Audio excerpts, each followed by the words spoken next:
All right. Any truth that that was a Mike McDaniel hologram on the sidelines? That was a Mike McDaniel hologram. Could be. Hey, spooky season. Halloween is almost upon us. That wasn't the Mike McDaniel I know. That game was not called like Mike McDaniel normally calls a discombobulated, uneven game where you're overpassing and not running at all, and not using Ollie, not using the. My God, he got Westbrook involved twice.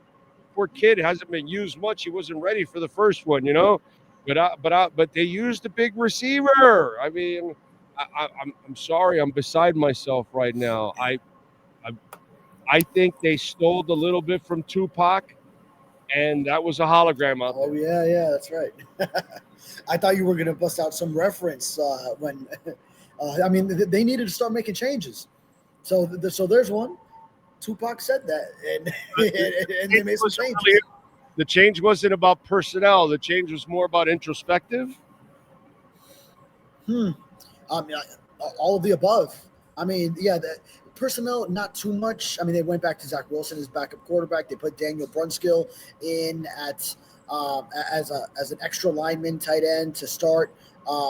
So you could now that was something stolen from the previous week. The Cleveland Browns did it effectively against the Dolphins. So I think Mike McDaniel probably saw some things there, became inspired, and said, "Okay, I could really work this in." And he knows Brunskill going back to their 49er days. So, he probably knew some things that he could do with him there. By the way, Brunskill has now started at 6 different positions in the NFL because he's played all 5 offensive line positions and now tight end as well. So there was that. There was the move to put Frank Smith on the sideline as opposed to having him up in the box. So I think that had an impact on players down there. So and just the way he called the game, obviously a commitment to the run, and then the way they came out and stopped the run, that it might be biggest above all because if Bijan Robinson was going to go have his way, then none of the other stuff really matters. If anything, maybe you can make it a close game at the end, but if the league worst run defense that we had seen all those previous weeks would have surfaced again today against Bijan and the Falcons, then you probably could have just called it a wrap. Whether it's Kirk Cousins playing like this, playing like vintage Kirk Cousins, doesn't matter. It's just he wouldn't have had to do too much. So they forced it into Kirk Cousins' hands without Drake London, and and it showed. And credit to Tua for bouncing back from those 3 interception games and having an efficient performance where he didn't try to do too much. And play calling, play design was off the charts, especially those touchdown passes. The one to Achan, little mesh concept, and then also the Waddle play. So I mean, yeah, a round of applause because just a well coached game for sure. Yeah, dude. And to me, it was fun. Like this was fun to watch, man. That's what I loved about it. It was fun to watch, and as a fan, you kind of needed that because it was such a discombobulated season. We all wanted to see Ollie more involved. We wanted to see the big receiver. I wanted to see the big receiver involved. They got that guy. They got that guy, and then they dedicated themselves to running the ball. And then when the defense showed up, and the defense has kind of been getting better and better the last would you say like 2.5 games or something? Like the defense has actually started to play a little better, overall. They're showing signs in different parts of the game. So that's what it is. Yeah, you know what? Because you go back to last game, and it's not like the Browns were moving up and down the field on them. They only had like 200 yards of offense, so right around there. It was the turnovers, the penalties on offense that were just setting the Browns up in short fields, and then they were just pounding it away. It was a couple of short touchdowns and a pick six. So the defense played well in that Cleveland game. Didn't keep them out of the end zone in certain situations, but the Chargers game, it was already a short field from the kick return after they had they got the lead, and then before that there was the turnover, the Tua interception that kind of was sandwiched between the two. That was another short field. So yeah, I agree with you. That Anthony Weaver's defense has been coming along, and this was kind of a culmination of they took it to another level with this one. So it's really going to take a lot more of that Granted, this team is still 2-6. He dug himself so big a hole. But, dude, it's not about. I don't think anybody should focus about playoffs or digging yourself out of the hole. You know what you should focus on? Play like this next week on Thursday. Yeah. Just play like this. To play responsible, respectable, fundamental football, and everybody can live with the results, but you can't live with the results of prior where you look completely incompetent. You know what I'm saying? And that's where, that's the part that people can't stand. I believe that even if you go out and play the way you played today on Thursday, and let's say you lose a really close game to Baltimore, people will understand that. But if you go up there and get thumped, then that's when they say, okay, well, last week was just an aberration. So just go out and play a decent game. That's all. It's not that hard. I think that's all you're looking for if you're observing this team, is just that this wasn't a one-off situation. Whether it's a win or loss, at this point, it's more about the process, which now we're talking more like the way the players and coaches view things, is they're always so process-oriented. Fans, of course, live and die by the results. So I think that should be where the focus is. I agree with you. It's just that we see that some of these things that they put together, it wasn't just a one-off thing, that they commit to stopping the run, that they commit to running the football, and that Tua commits to avoiding turnovers. Who, by the way, I mean, he through all that he's been through, 3 interceptions each last 2 games. Now he wakes up with a swollen eye on game day in Atlanta. I mean, could it get any worse? And then he comes out and plays a great game, throws 4 touchdowns, no interceptions. With the way the team was running the ball, managed it very well. So, credit to him, because that's tough. Not only for the play, but the way he's getting criticized, overanalyzed for every little thing that he says, and he puts it all behind him and has a fine performance here. Yeah, man. To me, that was an absolutely awesome performance that they were able to put together tonight. Injury-wise, dude, okay, Eskridge, Storm Duck, Minka got banged up too. What do you know in the locker room? What did you see? Give us the latest on some of the injuries. Yeah, not too much in terms of injury updates, just kind of what we saw. So I know, Minka, it was kind of like so late in the game as far as to where he wasn't going to go back at that point anyway. But I mean, probably more so because it looked like a groin or something on the leg. Oh, sorry. Oh, what you're saying with Minka?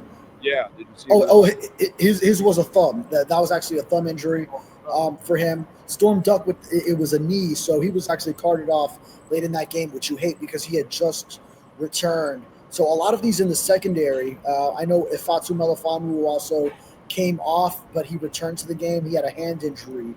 And I'm thinking Eskridge was the early one. Yeah, so and he did not return either. So those will be looked upon during this week. His was a shoulder for Eskridge. So probably more information to come at his Monday press conference. It was fun to watch Ollie, bro. They finally used Ollie Gordon the way they're supposed to use him. That was really, really cool. Yeah. The short yardage. I mean, because the early scoring drive, it went so long because they had a 3rd and 1, a 3rd and 2, and a 4th and 1, all of which Ollie Gordon picked up in those short yardage situations. So what was once you talk about last year, that was one of the greatest weaknesses for the team. Then now with Ollie Gordon back there, that's actually a strength now. So extending drives that way when he's in the game in that specialist role, it doesn't matter about the yards per carry for him, because you just want him to get the key 1 or 2 when you really need it. So that, and then he also gets into the passing game again. He gets into the end zone through the air. So, and you saw him on a kick return too once Eskridge went out. So the many versatile ways that you can use this man. By the way, it's a short week. HN's not a big fella. I would like to use Ollie a little bit more, maybe increase it to 12 or 13 this week on Thursday, and increase Jay Wright a little bit more and decrease a little bit on HN, especially up the middle. Maybe use him more on the zone stuff outside and as a receiver. But, you got to watch out with the usage. but try to balance it a little bit where, now it looks like Wright is starting to get a little bit more in the mix. So maybe if your blocking scheme is a little bit tighter and everything going on, maybe you can also increase the workload and spread the love around. Yeah, I could see that, and I think we saw a glimpse of it early in this game because in that second series, then all three of the running backs got into the game. Jalen Wright had a carry that went for 7 yards. Ollie Gordon, obviously, with the short yardage, and Achane, of course. He's always going to be the top guy. So, yeah, I could see an incorporation of many of them, and then it'll take a lot to stop the run next on Thursday as well. We have Derrick Henry coming to town, and Lamar Jackson is now targeting that game after he was close for Sunday, but obviously I think it played a role in him not playing against they were just at home against the Bears and did win with Scoop Huntley over there. So the Ravens, I think they're feeling good about getting that one without having to go to Lamar Jackson, and then now Lamar's return back in South Florida. So that's going to be something there. And by the way, their defense ain't shit. So Yeah. Miami went against a much better defense today and had success. That's good confidence builder going into the game on the road because the Baltimore defense isn't that big, bad, nasty Baltimore defense of the past. So or home game for the Dolphins. I'm sorry, home game for the Dolphins. But, yeah. But they're not going up against the nasty defense. Yes. Yeah, no, it's not the 2000 Ravens. It's not. No. It's not even the pick a recent year. I know some of those Ravens teams in recent years they would blow a lot of leads and their secondary was questionable. But this is not those kind of Ravens defenses that you typically think of. So there will be ways. Now I want to see, is it going to be, because we have seen like such a variety of types of games against Baltimore in recent years, whether it's Lamar Jackson and Zay Flowers, there was Hollywood Brown back then, going off in that opener in 2019 to that ugly 2023 game where the Dolphins were playing for the number 1 seed over there with 2 weeks remaining and got blown out. Or you have like that big comeback the year before, week 2, when they went over there, and even similar to this situation, a Thursday night game around the middle of the year, around Halloween time, where the Dolphins, it was like early November in 2021, and the Dolphins had an exceptional game plan of blitzing Lamar Jackson. It was Josh Boyer back then and Brian Flores in stopping him by limiting his run and putting pressure on him, and he looked perplexed back there. So we'll see what Anthony Weaver has up his sleeves to go against Lamar. By the way, Weaver has been there. He's been in training camps against Lamar and that Ravens offense, so I'm sure he's got plenty in his back pocket as far as ideas to come at them with. All right, tell the Dolphins what you got going on in the Sentinel, folks.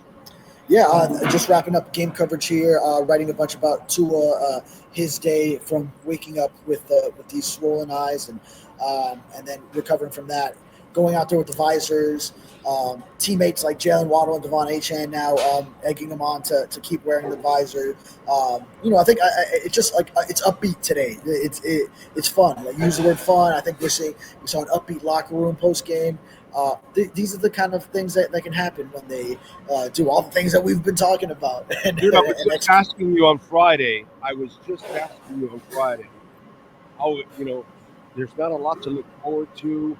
And you're probably headed to 2 years of rebuild and all that. You got to write about that over the next 2 seasons, not this season, next season. And then we get this going on, So it's nice, You just hope this isn't an aberration. Yeah. Nice to change the pace a little bit, and then it still is 2-6 overall. So it is right. You know more than anyone. It's not anything to get too hyped up about. But if they start stringing together some wins, like if they got the Ravens, the Bills, Washington in Madrid, it's hard to imagine they reel these off. But it would take getting to that point where they have these kind of performances against all those teams. Then maybe you're looking at something. But right now, just enjoy this one, folks. They basically have to do the opposite of what they did the flow year. The flow year was they lost all the tough games at the beginning of the year, and then they had all the shitty games at the back end, and they ran the table, won like 6 straight out of those, 7 of 8 or something like that, 6 straight. And everybody's like, hey, and that's because they beat the shitty team. Now they lost mostly the shitty part of their schedule, except for the Colts really wasn't as shitty as we thought they would be. And now the second half, that's supposedly the stronger part, this is where they've got to actually win most of it. That's crazy. Yeah.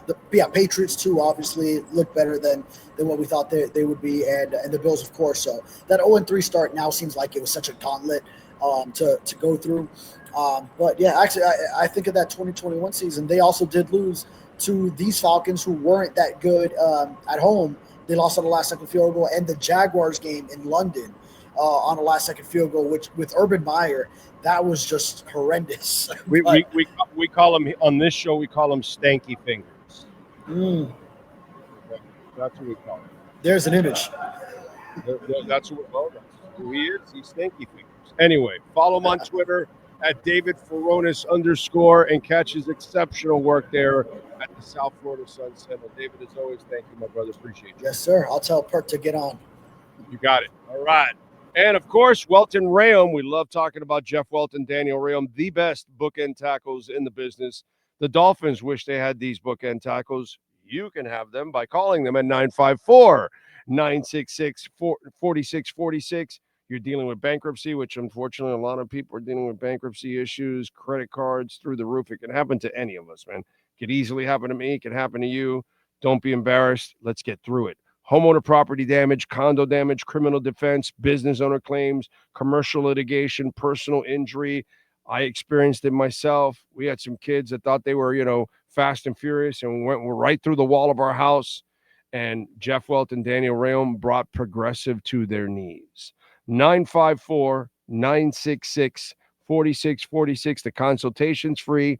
Never call the insurance company because they are going to take advantage of you. You call Welt and Rheaume, they send over their adjusters, and then they attack the insurance company for you on your behalf. 954-966-4646.